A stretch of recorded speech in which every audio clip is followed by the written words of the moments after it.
Earth, Wind and Fire is a legendary band that began its journey in Chicago back in 1969. Maurice White, the band's founder, took on multiple roles as the lead vocalist, drummer, and songwriter, shaping their distinctive sound. Their groundbreaking fusion of genres earned them a special place in music history, and their impact was officially recognized with their induction into the Rock and Roll Hall of Fame in 2000. Despite their upbeat and vibrant performances, the band faced significant challenges and losses over the years. In this article, we'll explore the lives and contributions of some of the band's members who have passed away and reflect on their lasting influence on Earth, Wind and Fire's enduring legacy. Maurice White. Maurice White, one of the most iconic members of Earth, Wind and Fire, is perhaps the most well-known figure to have passed away from the band. Born in Memphis, Tennessee in 1941, White began his musical journey as a drummer with various local bands. His path eventually led him to Chicago, where he founded a group called the Salty Peppers in 1969. This group later evolved into Earth, Wind and Fire, with White taking on multiple roles as the band's drummer, lead vocalist, and principal songwriter. Under White's leadership, Earth, Wind and Fire developed a unique sound that blended elements of funk, soul, jazz, and rock. Their performances were renowned for their elaborate costumes, intricate choreography, and dazzling pyrotechnics, making them a visual and auditory spectacle. White's impact on the band was profound and far-reaching. He was behind some of their most memorable hits, including Shining Star, Sing a Song, September, and Boogie Wonderland.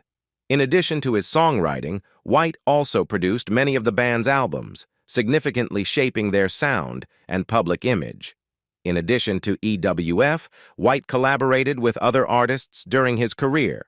Under the Kalimba Productions banner he launched with songwriter-producer Charles Stepney, White co-produced albums for Denise Williams and The Emotions, which spun off such respective hits as Free and Best of My Love.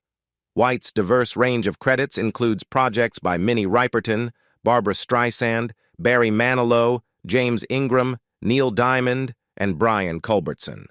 White even logged his own top 10 R&B single with a cover of Stand By Me, taken from his 1985 self-titled solo album. Despite being diagnosed with Parkinson's disease in the late 1980s, White remained actively involved with Earth, Wind and Fire, continuing to perform and record with the band until his retirement in 1995. His passing on February 4, 2016, at the age of 74, marked the end of an era for the band and left a lasting legacy in the music world. My brother, hero, and best friend Maurice White passed away peacefully last night in his sleep, Earth, Wind and Fire co-founder Verdine White said in a statement released to the press. While the world has lost another great musician and legend, our family asks that our privacy is respected as we start what will be a very difficult and life-changing transition in our lives. Thank you for your prayers and well wishes. Maurice White gave me the break of a lifetime by asking me to write the entire I Am album with him at a time that very few people even knew I existed as a songwriter, Willis said in a statement to Billboard. We wrote September the very first day we met. He was my favorite singer ever and taught me more about songwriting than anyone on the planet. He was a spectacular being. In another statement to Billboard, Herb Trowick, White's former business partner in Kalimba Entertainment, remembered the artist as a quiet genius. His capacity to move us, touch us, inspire us, and innovate was unparalleled. Maurice made music that brought people together. He was a badass frontman, a complete musical visionary. And for those of us who got to know him personally, he was wise, kind, tough, and childlike, but had a heart of pure gold. White's contributions to Earth, Wind and Fire's success, and his influence on the evolution of modern music remain immeasurable. Don Myrick. While Don Myrick may not be as widely recognized as some of his Earth, Wind and Fire counterparts, his contributions to the band's distinctive sound were profoundly influential. As a talented saxophonist, proficient in alto, tenor, and baritone saxophones, as well as the flute, Myrick was a vital member of the Phoenix horn section. This ensemble was integral to Earth, Wind and Fire's rise to fame during the mid-70s through the early 80s. Myrick's exceptional virtuosity and expressive playing were key elements in the band's success, helping them secure the 1977-78 Grammy Award for Best Instrumental Performance with the song Runnin'. His role in the Phoenix Horns was crucial in shaping the band's vibrant, dynamic sound, which set them apart in the music industry. Beyond his work with Earth, Wind and Fire, Myrick enjoyed a prolific career as a session musician, collaborating across various genres including jazz, blues, R&B, funk, soul, rock, pop, and electronic music. He worked with some of the biggest names in the industry, such as Howlin' Wolf, Diana Ross, Donny Hathaway, Carlos Santana, and Phil Collins, contributing memorable horn lines to hits like Collins' Sussudio. Despite his successful career, Myrick faced significant challenges in his later years, including a battle with leukemia. His passing on July 30th, 1993 was a profound loss to the music community. While his death was a part of the larger pattern of Earth, Wind and Fire members passing away, it was particularly shocking given his enduring influence and contributions to the band's legacy. In a tragic turn of events, reminiscent of the most devastating headlines, Don Myrick met a premature end on July 30th, 1993, during a botched drug raid conducted by the Santa Monica, California police.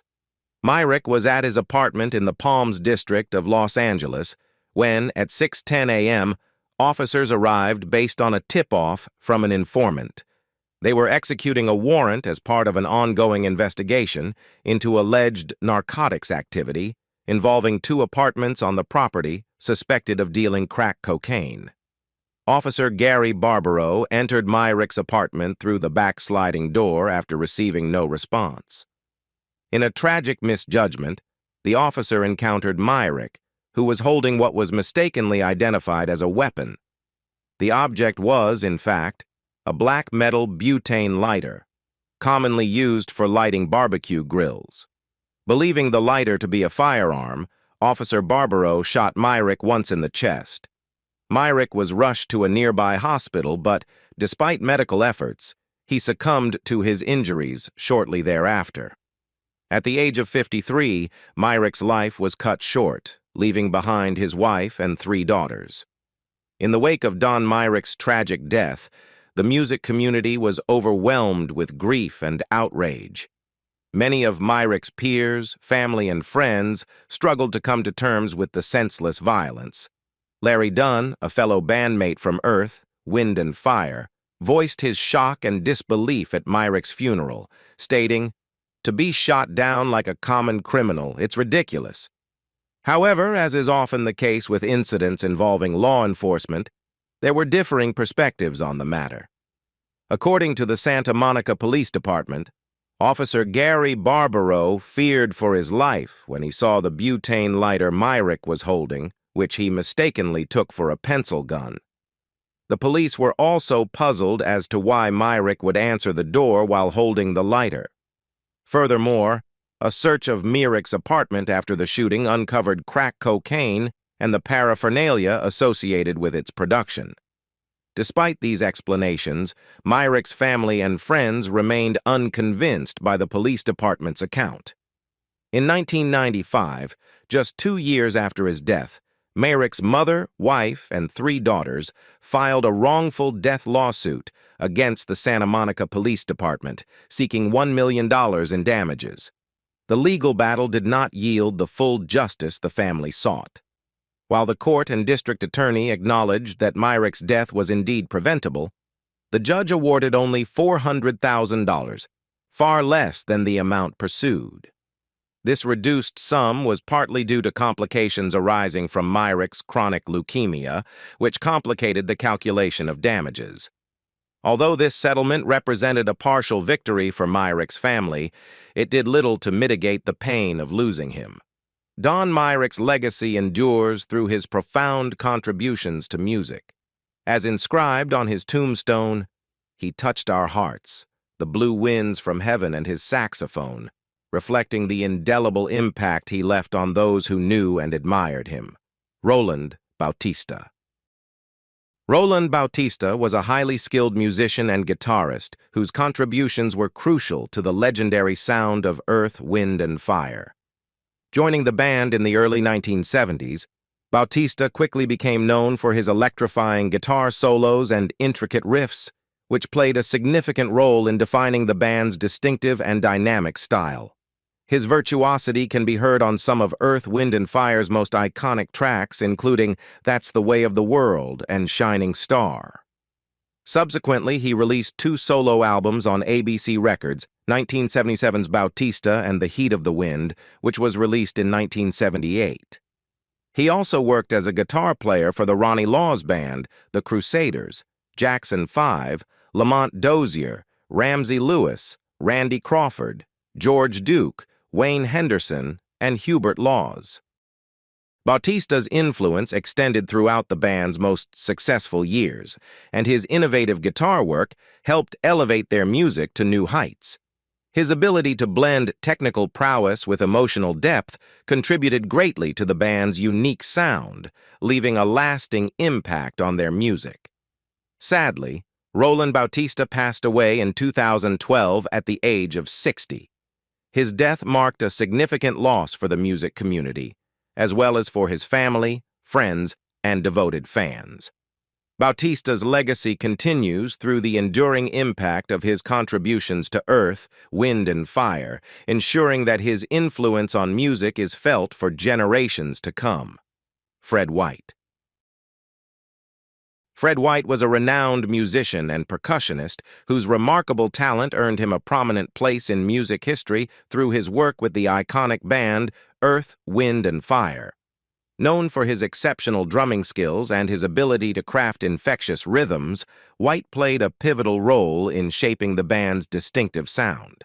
His rhythmic prowess and artistic dedication were key to establishing Earth, Wind, and Fire as a formidable force in the music industry.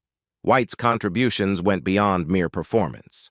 He was integral to the band's success, infusing their music with his innovative rhythms and dynamic energy. His artistry and commitment to his craft left an indelible mark on the band's legacy and on the broader musical landscape. Tragically, Fred White passed away on January 1, 2023, at the age of 67. His death was a profound loss to the music community, with fans and peers worldwide mourning the end of a musical era. Although the exact cause of his death was not publicly disclosed, his influence endures through his extensive body of work and the countless musicians he inspired throughout his career. White, who was the brother of Earth, Wind, and Fire founders Maurice and Verdine White, joined the band in 1974 as a teenager after establishing himself with notable acts such as Linda Ronstadt and Donny Hathaway. His drumming prowess was instrumental in the band achieving their first Billboard #1 hit with "Shining Star," a milestone that propelled them into the spotlight as a leading disco powerhouse. Despite leaving the band in the 1980s, Fred White made a memorable return for their induction into the Rock and Roll Hall of Fame in 2000, underscoring his enduring connection to the band and its legacy. In a heartfelt tribute, Verdine White, Fred's brother and fellow Earth, Wind, and Fire founder, shared his sentiments on Instagram. "He joins our brothers Maurice, Monty, and Ronald in heaven and is now drumming with the Angels. Child protege, member of the EWF Original 9 with gold records at the young age of 16 years old. He was brother #4 in the family lineup, but more than that, at home and beyond, he was the wonderful bro that was always entertaining and delightfully mischievous." The official Earth, Wind, and Fire Instagram account honored Fred's memory by sharing a video of him performing a dynamic drum solo during the band's 1979 world tour in Germany, celebrating his remarkable talent and contributions to their musical legacy. Andrew Woolfolk. Andrew Woolfolk, a remarkably talented saxophonist renowned for his work with the legendary R&B and funk band Earth, Wind and Fire, passed away on April 24, 2022, at the age of 71.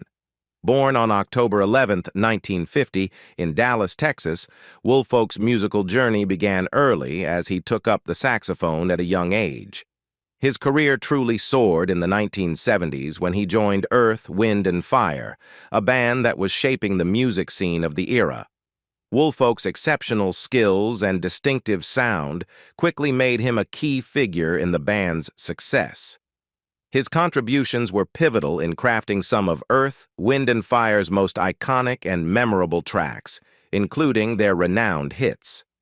His unique approach to the saxophone and his dynamic performances helped define the band's sound and cement their place in music history. The news of his passing was a significant loss to the music world and to Earth, Wind and Fire fans globally. Bailey shared his deep sorrow on Instagram, reflecting on his long friendship with Woolfolk. "I met him in high school," Bailey wrote. "Andrew Paul Woolfolk was his name. We lost him today, after being ill for over 6 years. He has transitioned to the forever, from this land of the dying to the land of the living. Great memories, great talent, funny, competitive, quick-witted, and always styling. Booski. I'll see you on the other side, my friend." The impact of Woolfolk's passing was felt deeply across the music community. Jazz bass legend Christian McBride expressed his condolences, noting Woolfolk's significant contributions to the Earth, Wind and Fire legacy, describing his loss as a major part of the EWF legacy. Woolfolk joined Earth, Wind and Fire in 1973, replacing Ronnie Laws as the band's saxophonist. Recruited by his high school friend Bailey, he became a key member of the band during their remarkable run of hits throughout the mid-70s and beyond. His initial tenure with the group spanned from the 1974 album Open Your Eyes until the band's hiatus a decade later. Woolfolk rejoined Earth, Wind and Fire for their 1987 reunion and remained with them until 1993. In addition to the soprano saxophone, he contributed his talents to the flute and percussion. During his time with Earth, Wind and Fire, Woolfolk played on several landmark albums, including the 1975 chart-topping That's the Way of the World, as well as All in All, Gratitude, and Spirit. His saxophone work was integral to the band's classic hits such as Shining Star, Boogie Wonderland, Fantasy, Reasons, Let's Groove, and Sing a Song. By 2019, Bailey noted that Woolfolk had retired from performing and was living in a retirement home. Beyond his work with Earth, Wind and Fire, Woolfolk also appeared on solo records by Philip Bailey, including Triumph, and collaborated with other notable artists such as Phil Collins on Dance into the Light, Denise Williams, Stanley Turrentine, Level 42, Valerie Carter, and Ricky Lawson. Although he is no longer with us, Woolfolk's legacy endures through his remarkable body of work. His innovative style and passionate performances have left an indelible mark on the music industry, continuing to inspire musicians and music lovers alike. Andrew Woolfolk will always be remembered for his profound impact on music, and his influence will resonate for years to come. Rest in peace, Andrew Woolfolk. Your contributions will be deeply missed, but never forgotten. Jessica Cleaves. Jessica Cleaves, an acclaimed American singer and songwriter, made significant contributions to the world of R&B and funk with her work in the celebrated band Earth, Wind and Fire. Born on December 10, 1948, in Los Angeles, California, Cleaves began her musical journey as a background singer for various artists. Cleaves's remarkable voice and vibrant stage presence were key elements in the band's success. Her soulful performances were featured on some of Earth, Wind and Fire's most iconic tracks, including Fantasy and I'll Write a Song for You.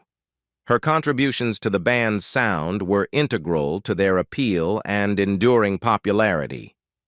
Cleaves initially gained fame with the Friends of Distinction, a group she joined in the late 1960s alongside Harry Elston, Floyd Butler, and Barbara Love. The group's debut single, Grazin' in the Grass, achieved significant success, reaching the top 5 on both the pop and soul charts in 1969.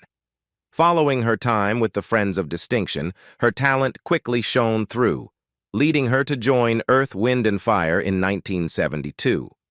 During her tenure with the band, she contributed to their albums Last Days and Time and Head to the Sky, helping to shape their early sound. Cleaves later moved to Detroit, where she collaborated with George Clinton and Parliament Funkadelic.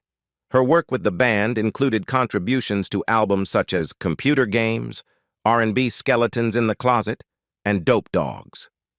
After this period, Cleaves largely faded from the public eye. Tragically, Jessica Cleaves passed away on May 2, 2014, at the age of 65. The cause of her death was reported to be a stroke, which she suffered while asleep at her home in Los Angeles. Her passing was deeply felt within the music community, marking the loss of a remarkable artist whose work had brought immense joy and inspiration to her fans. George Clinton paid tribute to her on the singer's memorial page, stating, "Our friend Jessica Cleaves left us today. Jessica, you will truly be missed. It was a great honor to funk with you." Additionally, Cleaves's friend and associate Kelly Shapiro revealed that her godson, filmmaker Armand Araujo, was in the process of filming a documentary titled Jessica Cleaves, My Friends of Distinction, at the time of her passing. Cleaves's legacy as one of the greatest voices in R&B and funk music endures through her impactful performances and the memorable songs she helped create. Her influence continues to be celebrated by those who admired her talent and the joy she spread through her music. Maurice White was assaulted right before his music career began. Maurice White's path to becoming an influential musician began in Memphis during the late 1950s, a period when the city was a vibrant hub for blues, jazz, and early rock and roll. Despite the rich musical environment, White's experience was marred by the harsh realities of racial discrimination that plagued the lives of black residents. In his memoir, My Life with Earth, Wind and Fire, White recounted a harrowing incident from his youth that vividly illustrated the racial tensions of the time. While working as a newspaper delivery boy, White's route led him into a predominantly white neighborhood as evening approached. It was during this vulnerable moment that he encountered 2 police officers who stopped him under the guise of routine enforcement. The encounter quickly escalated from verbal abuse to physical assault. The officers hurled racial slurs and attacked the young White, leaving him deeply traumatized. Reflecting on the ordeal, White described the aftermath with haunting clarity. When they finally stopped, they calmly got in their cruiser and slowly drove off. I could hear their laughter fading as they got farther and farther away. Once I got up, I just stood there sweating and shaking in the cool evening air. I had urinated on myself. I vowed that if I got stopped again by the police, I would run and cut through somebody's backyard. The fear haunted me for several months. This traumatic experience not only shaped White's perceptions, but also reinforced a deep-seated fear that lingered throughout his early years. The band struggled to succeed. At first, after relocating to Chicago, Maurice White continued to immerse himself in the music scene, eventually joining the Ramsey Lewis Trio in 1967. His time with the trio was marked by notable performances, but White's ambitions extended beyond this collaborative success. He yearned for a project where he could fully exercise his creative vision. In 1969, driven by this desire, White founded the Salty Peppers. This new endeavor aimed to carve out a distinctive niche in the music world, but despite their efforts, the band struggled to gain substantial traction. The challenges they faced led White to reevaluate their approach and ultimately rebrand the group. He renamed them Earth, Wind and Fire, and shortly thereafter moved to Los Angeles in pursuit of greater opportunities. Despite the fresh start and the rebranding, Earth, Wind and Fire initially struggled to achieve significant success. Their self-titled debut album in 1970 and the follow-up, The Need of Love, 1971, did not produce the breakthrough hit they were hoping for. Facing continued difficulties and a lack of commercial success, White made a bold decision to overhaul the group's lineup. This dramatic shift saw the departure of most original members, with the exception of his brother Verdine White, the band's bassist. Among the new recruits was singer Philip Bailey, whose addition proved pivotal. By 1974, the revamped Earth, Wind and Fire achieved their first major breakthrough with the release of Open Our Eyes. Perry Jones was forced to leave the band. During their early years in Los Angeles, Earth, Wind and Fire dedicated themselves to establishing their presence in the music industry. Their hard work paid off when they secured a contract with Warner Brothers Records, a significant milestone for the band. During this critical period, Philip Bailey's mentor, Perry Jones, played a pivotal role in facilitating their relationship with the label. As detailed in Maurice White's memoir, My Life with Earth, Wind and Fire, Jones was not only the band's main liaison with Warner Brothers, but also quickly became a close friend of Maurice White. However, the band's transition to Columbia Records in 1972 brought unforeseen challenges. As Earth, Wind and Fire shifted to their new label, Jones found himself in an increasingly strained position. He had initially left Warner Brothers with the aspiration of becoming the band's primary manager, even taking up residence in White's home. Unfortunately, the arrival of new management at Columbia diminished Jones's role with the group, leaving him without a clear position within their evolving structure. In Shining Star, Philip Bailey reflects on the difficult decision to part ways with Jones.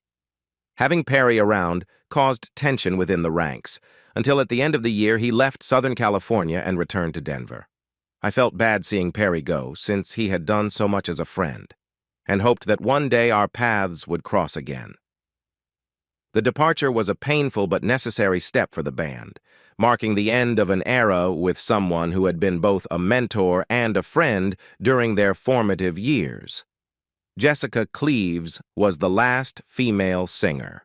With the addition of singer Jessica Cleaves, Earth, Wind and Fire expanded their vocal dimensions, complementing the already dynamic duo of Maurice White and Philip Bailey.